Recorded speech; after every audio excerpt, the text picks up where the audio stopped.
आताच मुख्यमंत्री आणि उपमुख्यमंत्री आम्ही सगळ्यांनी मिळून महिला बाल विकास मंत्री ह्याच्यामध्ये काही बदल केलेले आहेत। ते बदल मला आता आपल्या मार्फत महाराष्ट्रातल्या तमाम माझ्या माता भगिनींच्या पर्यंत पोहोचवायचे आहेत। मी आता सभागृहामध्ये त्याचं निवेदन केलेलंच आहे। सदर योजनेची सुरुवातीला अर्ज करण्याची मुदत 1 जुलै ते 15 जुलै 2024 पर्यंत होती। या मर्यादेत आता सरकारने सुधारणा केलेली आहे आणि आता सदर मुदत 2 महिने ठेवण्यात आलेली आहे। म्हणजे 1 जुलै ते 31 ऑगस्ट पर्यंत 2024 पर्यंत 31 ऑगस्ट 2024 पर्यंत लाभार्थी महिलांना अर्ज करता येईल। तसेच 31 ऑगस्ट 2024 पर्यंत अर्ज करण्यात आलेल्या लाभार्थी महिलांना जर एखाद्या महिलेनी 30 ऑगस्टला अर्ज केलेला असेल तर तिला लाभ मात्र 1 जुलै 2024 पासून दरमहा 1500 रुपये अशा पद्धतीनं देण्यात येईल। म्हणजे जरी काहींना उशीर झाला, कारण आम्ही आता बघतोय बहुतेक ठिकाणी एवढी गर्दी होतीये, आमदारांनी पण सांगितलं, अनेक मंत्री महोदयांनी सांगितलं की गर्दी जास्त होती, महिलांना असं वाटतं की 15 दिवसात आपलं नाव तिथं गेलं पाहिजे, त्याच्याकरता तिथं गर्दी होऊ नये, त्यांना तिथं त्रास होऊ नये, याकरता खबरदारी म्हणून राज्य सरकारने हा निर्णय घेतला। या योजनेमध्ये पात्रतेमध्ये देखील अधिवास प्रमाणपत्र आवश्यक असल्याचं नमूद करण्यात आलं होतं। आता लाभार्थी महिलेकडे अधिवास प्रमाणपत्र उपलब्ध नसेल, त्याऐवजी 15 वर्षापूर्वीचं तिचं रेशन कार्ड असेल किंवा मतदार ओळखपत्र असेल किंवा शाळा सोडल्याचा तिच्याकडे प्रमाणपत्र असेल किंवा जन्म झाल्याचा दाखला असेल, यापैकी कोणतेही ओळखपत्र हे प्रमाणपत्र ग्राह्य धरण्यात येणार आहे। त्याच्यामुळं तो एक त्यांना रिलीफ मिळेल।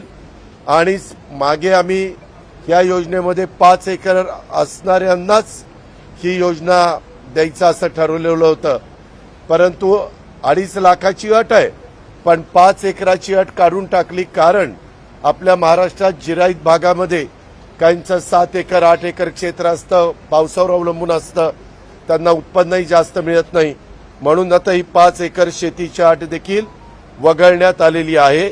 सदर योजनेचा लाभार्थी महिलांचा वयोगट आम्ही सुरुवातीला सांगितलं ते वय वर्ष 21 ते 60 होता, आता वय वर्ष 21 ते 65 वर्ष वयोगट करण्यात आलेला आहे। त्याच्यामुळे हा एक बदल करण्यात केलेला आहे। आणि विशेषतः महाराष्ट्राची बॉर्डर आहे, त्या बॉर्डरवर जे आमचे महाराष्ट्रीयन लोक राहतात, त्यांनी जर शेजारच्या राज्यातल्या मुलीशी लग्न केलं तर काही प्रश्न निर्माण होऊ शकतात, म्हणून परराज्यात जन्म झालेल्या महिलांनी महाराष्ट्रातील अधिवास असणाऱ्या पुरुषाबरोबर विवाह केला असेल तर अशा बाबतीमध्ये त्यांच्या पतीचा जन्मदाखला चालेल, त्यांच्या महाराष्ट्रामधल्या पतीचा शाळा सोडल्याचं प्रमाणपत्र चालेल किंवा अधिवास प्रमाणपत्र देखील ग्राह्य धरण्यात येईल। त्यामुळं त्यांना तिकडनं ते दाखला वगैरे आणणं ह्याच्यात जो त्रास होणार आहे तो त्रास ह्याच्यातनं कमी होईल।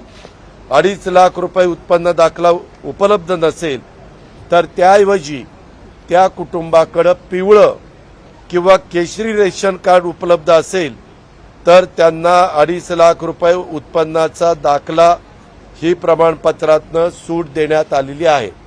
म्हणजे केशरी आणि आमच्या पिवळ्या रेशन कार्ड धारकांना दाखल्याची गरज नाही 2.5 लाख उत्पन्नाच्या। आणि सदर योजनेमध्ये समजा कुटुंबातील एका पात्र अविवाहित महिलेला सुद्धा योजनेचा फायदा देण्यात येईल। म्हणजे जी पत्नी असती ती 21 ते 65 वयोगटातली असली तर तिला तर फायदा मिळणारच आहे, परंतु जर त्या पत्नीला 22 किंवा 23 वर्षाची मुलगी असेल आणि ती त्या घरातच राहत असेल तर त्याही भगिनीला आम्हाला हा फायदा द्यायचा, ह्या योजनेचा लाभ द्यायचा। त्याच्यामुळं त्या कुटुंबातील एका अविवाहित महिला पात्र वयोगटात बसत असेल तर तिलाही लाभ मिळणार आहे अशा पद्धतीने ह्याच्यात बदल करण्यात आलेले. त्याबद्दल सभागृहात सांगितलेलं आहे, कुणालाही एक पैसा देण्याची गरज नाही. थोड्याशा आमच्या महिला घाबरलेल्या होत्या, 15 जुलैपर्यंत आपला अर्ज गेला नाही तर आपलं कसं होणार. आता तर 31 जुलैपर्यंत दिली, 60 दिवस आहे.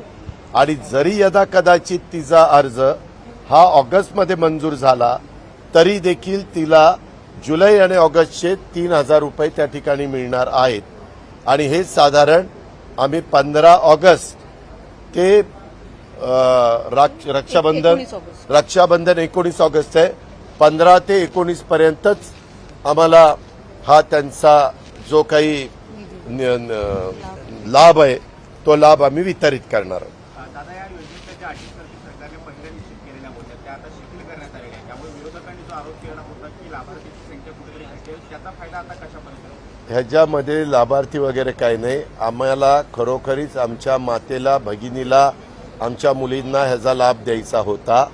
परंतु एखादी नवी योजना आली तर पहिल्यांदा निर्णय घेताना काही त्याच्यामध्ये त्रुटी राहतात.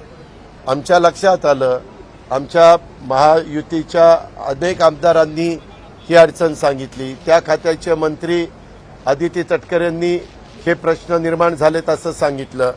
त्याच्यामुळे आज मुख्यमंत्री, दोन्ही उपमुख्यमंत्री आणि महिला बालविकास मंत्र्यांनी ठरवलेलं होतं की सगळ्या अधिकारी वर्गाला घेऊन ह्याच्यात काही चेंजेस करायचे. ते चेंजेस केले, ते सभागृहामध्ये आपण तिथं सांगितले, तिथं फ्लोअरवर आणले आणि तुमच्या मार्फत महाराष्ट्रातल्या चांद्यापासून बांद्यापर्यंत तमाम माझ्या मुलींना, माझ्या भगिनींना, माझ्या मातांना हा सगळा निरोप पोहोचवण्याचा आमचा प्रयत्न आहे. आता त्याबद्दल सगळं चाललेलं आहे, सारखं काहीतरी ते काढू नका. ह्याच्याबद्दल जी काही चुका झालेल्या असतील त्यांच्यावर अतिशय कडक अशा प्रकारची कारवाई केली जाईल. जे दोषी असेल त्यांना कुठंही पाठीशी घातलं जाणार नाही.